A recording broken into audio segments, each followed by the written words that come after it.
నమస్తే. Welcome to 99 TV world. నేను రఘునందన్. ముందుగా మా ఛానల్ సబ్స్క్రైబ్ చేసుకోండి. ఇలాంటి అప్డేట్స్ రెగ్యులర్‌గా మీకు అందుతూ ఉంటాయి. అయితే ఎప్‌స్టీన్ ఫైల్స్‌లో ఒక కీలక పరిణామం చోటు చేసుకుంది. మనందరం రోజు చూస్తూ ఉన్నాం. ఎప్‌స్టీన్ ఫైల్స్‌లో ఇటు వీడియోలు రావడం, డాక్యుమెంట్స్ రావడం, ఈమెయిల్స్ గురించి తెలుసుకోవడం ఇవన్నీ కూడా కనపడుతూనే ఉన్నాయి సోషల్ మీడియాలో. అయితే ఇంకొక కీలకమైన విషయం ఏంటంటే ప్రిన్స్ ఆండ్రూ తాను అరెస్ట్ అయ్యాడు. మొత్తానికి పోలీసులు అరెస్ట్ చేశారు అతన్ని. ప్రిన్స్ ఆండ్రూ అంటే క్వీన్ ఎలిజబెత్ II యొక్క కుమారుడు, యునైటెడ్ కింగ్డమ్. మొత్తానికి ఈ బ్రిటన్ యువరాజు ఎవరైతే ఉన్నారో అతను అరెస్ట్ కాబడ్డాడు. నిజానికి ఇతను ఎప్పుడో అరెస్ట్ అవ్వాల్సి ఉండేది అనేది చాలామంది భావించారు. కానీ తప్పించుకొని తిరిగాడు.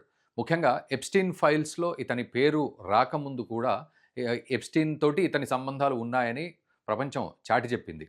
అయితే ఎప్పుడైతే ఎప్‌స్టీన్ ఈ సెక్స్ అఫెండర్‌గా బయటపడ్డాడో అప్పటి నుండి కూడా ప్రిన్స్ ఆండ్రూ పేరు కూడా మారుమోగిపోయింది. ఎప్‌స్టీన్‌కి ఇతడే బాగా స్నేహితుడు. సో, ఇతను కూడా ఈ తప్పులు చేసుంటాడు అని. కానీ అతను బుకాయించాడు. నేనెప్పుడూ ఆ తప్పులు చేయలేదని. కానీ ఇప్పుడు ఒక కేసుకు సంబంధించి అతన్ని పోలీసులు అరెస్ట్ చేశారు. 2010లో కీలకమైన డాక్యుమెంట్స్ ట్రేడ్‌కి సంబంధించి ఏదైతే వాళ్ళ దేశానికి సంబంధించిన ట్రేడ్‌కి సంబంధించిన డాక్యుమెంట్స్ ఏవైతే ఉన్నాయో వాటిని ఎప్‌స్టీన్‌కి డైరెక్ట్‌గా పంపించాడు, అక్కడికి చేరవేశాడు అనే యొక్క ఆహ్, దాని మీద ఒక కేసు, ఆ తర్వాత పోలీసులు అరెస్ట్ చేయడం ఇదంతా కూడా జరిగింది. సో, ప్రస్తుతం ప్రిన్స్ ఆండ్రూ జైల్‌లో ఉన్నాడు.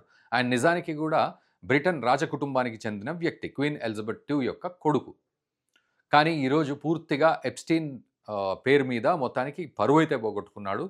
అతను జైల్‌లో ఊచలు లెక్కబెడుతున్నాడు. అయితే నిజానికి ఎప్‌స్టీన్ అనేవాడు చాలా తప్పులు చేశాడు.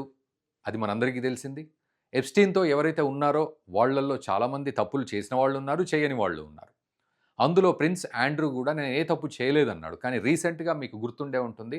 ఒక ఫోటో ఒక ఒక అమ్మాయి తక్కువ వయసున్న అమ్మాయిని ఇట్లా ఫ్లోర్ మీద పడుకోబెట్టి చెయ్యి కడుపు మీద వేశాడు. ఫోటోకి పోజ్ ఇచ్చాడాయన అంబాడుతూ నిలబడ్డట్టుగా ఉండి. సో, ఆ ఫోటో మీరు గుర్తుపట్టే ఉంటారు. అతనే ప్రిన్స్ ఆండ్రూ. అతన్నే అరెస్ట్ చేశారు పోలీసులు.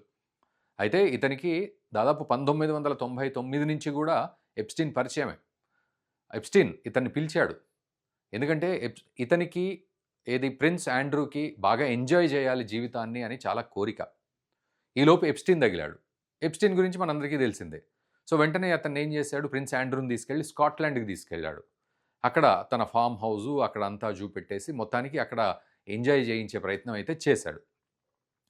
ఈవెన్ తన మాజీ ప్రేయసి కూడా ప్రిన్స్ ఆండ్రూ గురించి చెప్పింది ఏంటంటే, ఇతను లండన్ ట్రిప్‌కి తీసుకెళ్ళాడు నన్ను. అలా 2, 3 సార్లు మొత్తానికి నా మీద అత్యాచారం చేశాడు. నాతో శృంగార కార్యకలాపాల్లో పాల్గొన్నాడు. ఒప్పించి మరీ పాల్గొన్నాడు అనేది ఆవిడ చెప్పింది. మొదట్లో ప్రపంచం ఎక్కడ నమ్మలేదు ఆవిడ మాటల్ని. బట్ ఈరోజు ఎప్‌స్టీన్ ఫైల్స్ బయటికొచ్చిన తర్వాత ప్రిన్స్ ఆండ్రూ పేరు విపరీతంగా రావడంతోటి అప్పుడు ఈ రాజకుటుంబంలోని రాజకుమారుడి యొక్క బండారం అంతా బయటపడింది. సో, ఇప్పుడు పోలీసులు అతన్ని అరెస్ట్ చేశారు. అయితే డొనాల్డ్ ట్రంప్ దీని మీద రియాక్ట్ అయ్యాడు. రిపోర్టర్ అడిగిన ప్రశ్నకి డొనాల్డ్ ట్రంప్ రియాక్ట్ అయ్యాడు. ఏమన్నా అంటే, ఒక పెద్ద షేమ్. It's a shame. ఇది చాలా బ్యాడ్.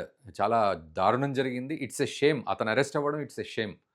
అసలు ఎప్‌స్టీన్ విషయంలో మాట్లాడమంటే నేను చాలా మాట్లాడతాను. నిజానికి నేనే తప్పు చేయలేదు. బట్ ఎప్‌స్టీన్‌కి నేనంటే కూడా పడదు. నేనంటే చాలా కోపం ఎప్‌స్టీన్‌కి. నా మీద యాంటీగా కూడా చాలా పథక రచన చేశాడు. ఎలక్షన్‌లలో కూడా నా మీద యాంటీగా ప్రాపగాండా చేశాడు.